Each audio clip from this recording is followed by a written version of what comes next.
Nah, berikutnya kita lanjutkan nih, kita evaluasi kualitas dari pengungkapan di laporan keuangan. Ini tadi ada hubungannya dengan yang ketiga ya. Di mana yang ketiga tadi, saya ulang sebentar, kita mengevaluasi strategi akuntansi yang dipakai oleh perusahaan. Nah, strategi akuntansinya ini yang strategi akuntansi yang utama ya, yang ada di nomor 1 ini. Nah, bisa jadi memang seperti tadi kita bahas, perubahan atau pengambilan keputusan untuk mengadopsi menggunakan satu standar akuntansi tertentu dalam pencatatan pelaporan itu bisa karena memang ada kebijakan yang memang harus diambil perusahaan kaitannya dengan operasional bisnisnya, agar operasionalisasi bisnisnya itu adaptasi dengan perkembangan yang terbaru. Nah, kalau situasinya demikian, itu kan menjadi wajar memang perusahaan itu melakukan pilihan perubahan standar akuntansi agar bisnisnya bertahan. Nah, itu kemudian perlu dijelaskan kan secara detail dan rinci gitu ya di catatan atas laporan keuangan. Nah, ini yang poin ini.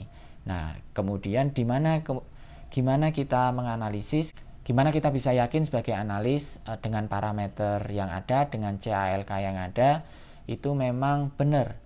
Hal itulah yang dibutuhkan oleh perusahaan. Nah, kita lihat di sini nih. Kita lihat apakah quality of disclosure-nya, kualitas pengungkapannya itu memadai. Nah, ini memang diskresi ini ya, memang subjektivitas dari analis. Karena keputusan untuk melakukan perubahan terhadap standar akuntansi atau pemilihan standar akuntansi tertentu tersebut juga diskresi dari managers gitu, dari BOD. Nah, mereka menggunakan diskresinya, silahkan saja karena itu memang paling mampu menyusun laporan keuangan dan memilih standar akuntansi itu managers dan BOD. Demikian juga kita sebagai analis punya diskresi juga, punya hak juga untuk menilai laporan keuangan itu menurut kita sebagai analis laporan keuangan. Itu ya. Nah, apa saja nih yang perlu diperhatikan di sini ketika melakukan evaluasi atau mengukur kualitas dari pengungkapan laporan keuangan? Nah, itu coba kita lihat apakah disclosure itu cukup atau enggak dari segi kualitas pengungkapan, baik data pendukungnya atau narasinya, alasannya kenapa menggunakan standar akuntansi tertentu. Itu ya, kita coba lihat disclosure-nya, pengungkapannya itu sendiri. Terus kemudian kita juga bisa lihat ada catatan-catatan tertentu enggak, ada notes-notes tertentu enggak. Biasanya notes ini dibuat di CALK untuk menjelaskan disclosure gitu. Ada hal yang spesifik perlu diungkapkan, dicatat di dalam catatan atas laporan keuangan dalam bentuk notes tertentu. Nah, itu juga perlu kita evaluasi apakah sinkron, apakah sesuai dengan disclosure dan alasan untuk merubah standar atau memilih standar akuntansi tertentu. Terus kemudian analis juga perlu untuk melihat manajemen report. Manajemen report ini berbeda dengan financial report ya, berbeda dengan laporan keuangan. Kalau laporan keuangan itu kan sifatnya dia sudah agregat gitu, sudah penjumlahan dari sebuah aktivitas dalam satu periode pelaporan. Aktivitas akuntansi maksudnya ya, transaksi akuntansi yang dicatat dalam satu periode pelaporan. Kalau manajemen report ini sebenarnya lebih merupakan data pendukung untuk membuat atau untuk menyusun laporan keuangan. Jadi misalnya ada laporan untuk kinerja per divisi, laporan utilisasi mesin untuk pabrik tertentu, laporan kinerja sales untuk wilayah pemasaran tertentu.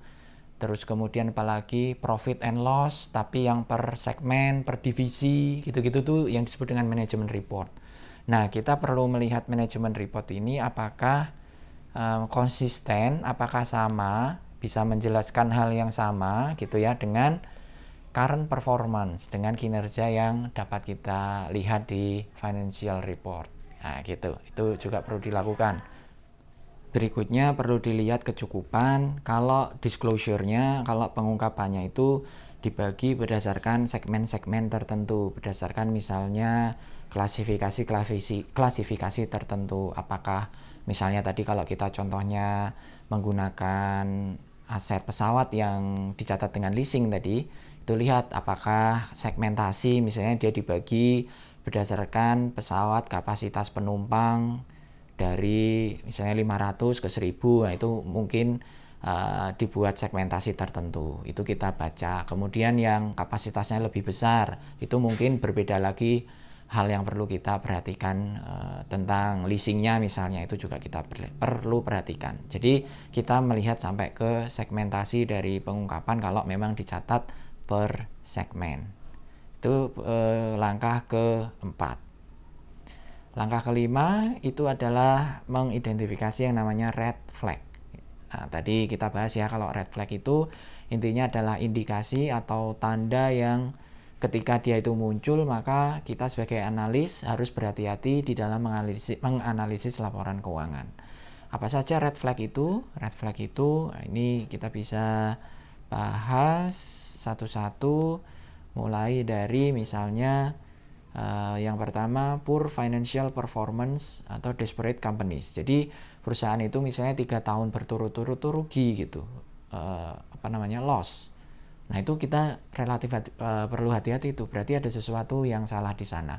Meskipun misalnya hari ini faktanya perusahaan itu masih bertahan gitu ya, masih belum bangkrut, tapi ketika loss ini terjadi dalam periode yang berdekatan, apalagi berurutan, nah itu menunjukkan poor financial performance. Itu perlu hati-hati. Terus berikutnya, misalnya kita lihat misalnya reported earnings ya, pendapatan yang dilaporkan dalam ke laporan keuangan, profit gitu ya, itu consistently higher. Jadi dia itu selalu lebih tinggi daripada operating cash flow. Sebagaimana yang kita ketahui, sebenarnya kekuatan utama atau salah satu komponen utama perusahaan itu disebut sustain, itu kan kita bisa lihat dari operating activities-nya, dari kegiatan operasional utama dari perusahaan, yang itu akan memberikan aliran arus kas operasi yang positif. Kalau ternyata secara konsisten laba itu dilaporkan lebih tinggi daripada operating cash flow, nah berarti kita perlu berhati-hati, ada sesuatu yang harus kita perhatikan. Sebagaimana yang kita ketahui kan, kalau earnings itu kan accruals ya, basisnya akrual. Tapi kalau operating cash flow itu kan basisnya adalah cash.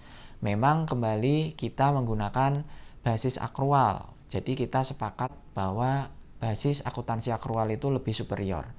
Tetapi kalau tidak didukung dengan basis kas, karena memang seharusnya ini saling mendukung gitu ya, nah, ini satu hal yang perlu kita perhatikan. Mungkin ada sesuatu yang disembunyikan di sana, kita tidak tahu. Kita harus dig in lagi, kita harus lihat lagi lebih detail.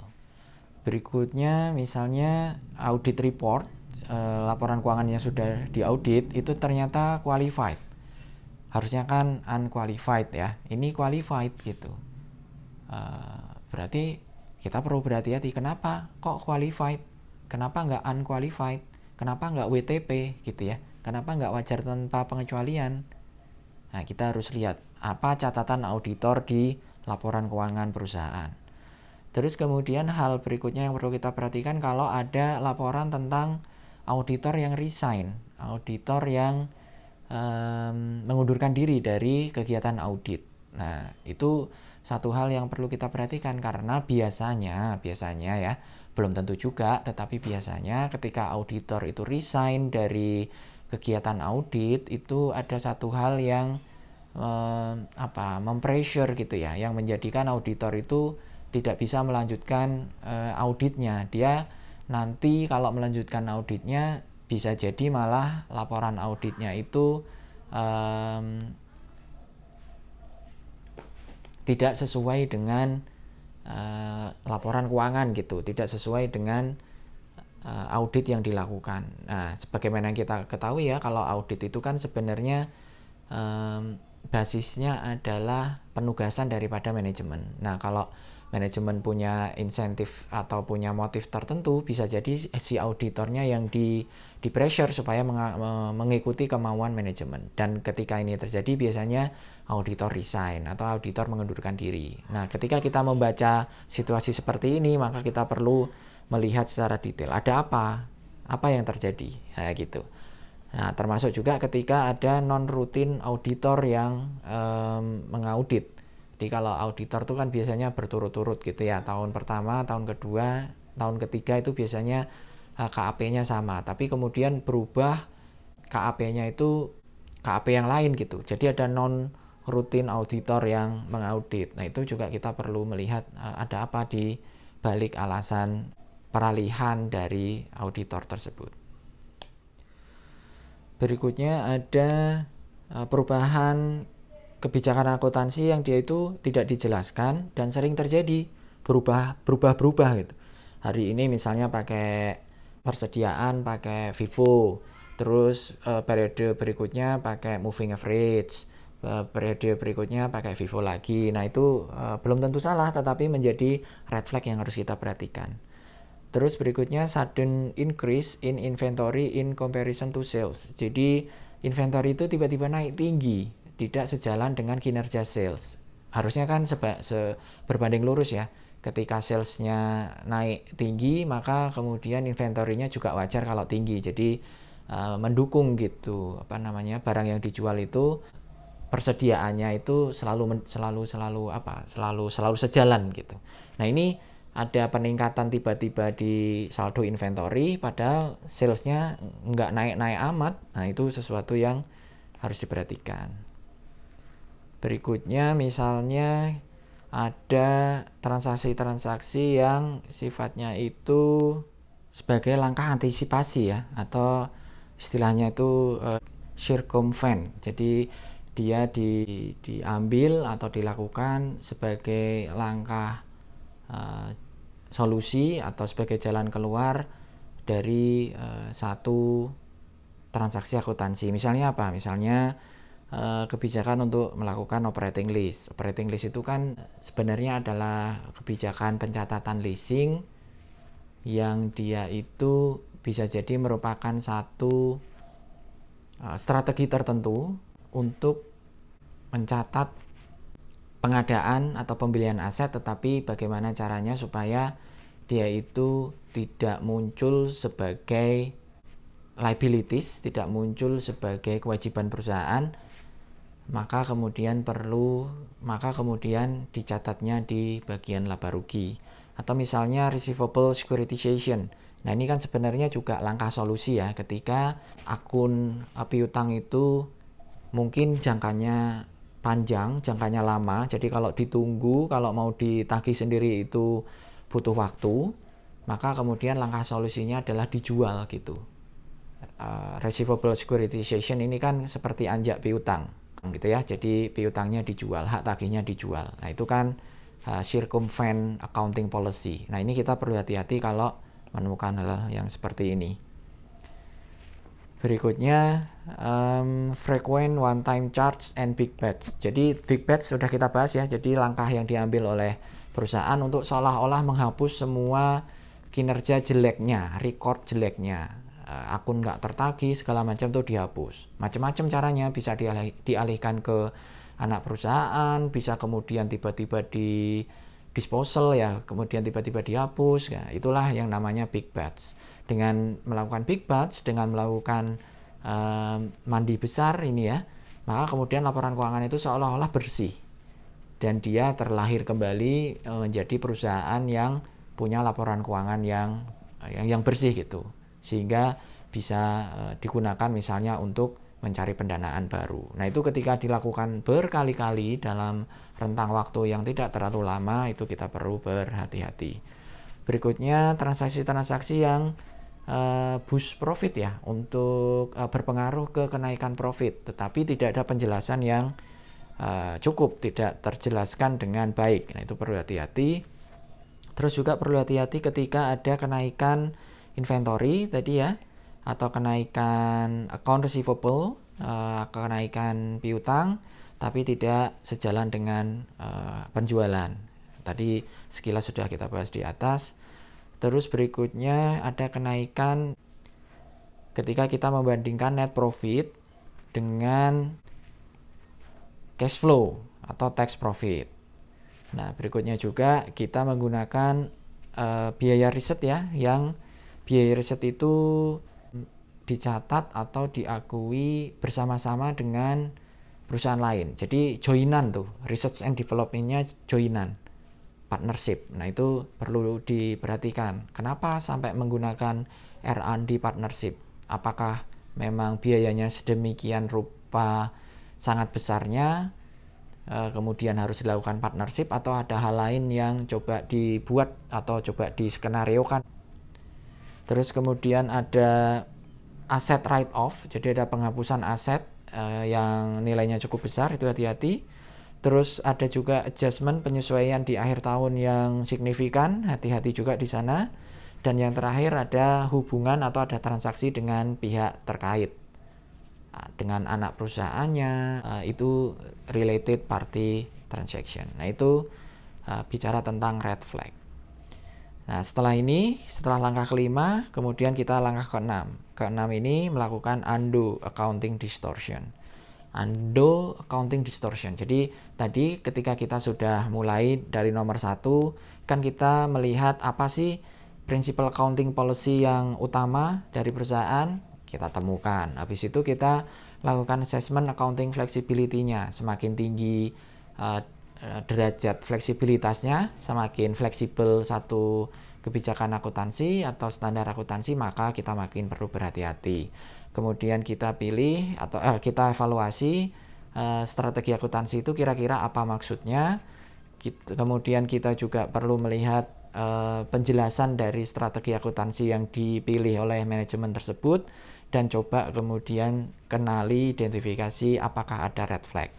Nah, setelah langkah-langkah ini kita lakukan dan memang menemukan kebijakan akuntansi perusahaan itu tidak sesuai dengan realitas, tadi ya sudah kita cek dengan disclosure-nya, kita coba cek dengan peers-nya, kita coba lihat segmentasi disclosure kalau ada, dan ternyata ini tidak memberikan keyakinan kita sebagai analis untuk bisa melihat bahwa kebijakan strategi perusahaan itu memang menggambarkan realitas bisnis yang sebenarnya. Maka disitulah yang namanya distorsi akuntansi itu timbul.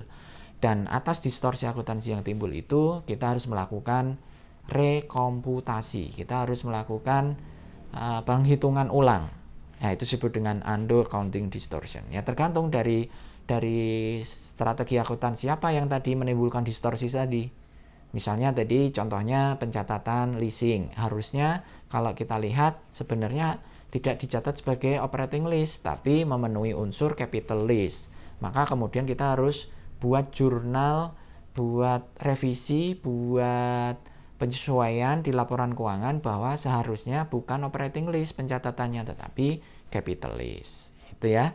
Itu kemudian kita buat, kita masukkan di dalam laporan keuangan, sehingga kita akan mendapatkan laporan keuangan versi kita sebagai analis yang disebut dengan recasted financial statement. Nah, itu tujuan akhir dari analisis akuntansi. Demikian, kalau ada pertanyaan silahkan komen di bawah. Terima kasih.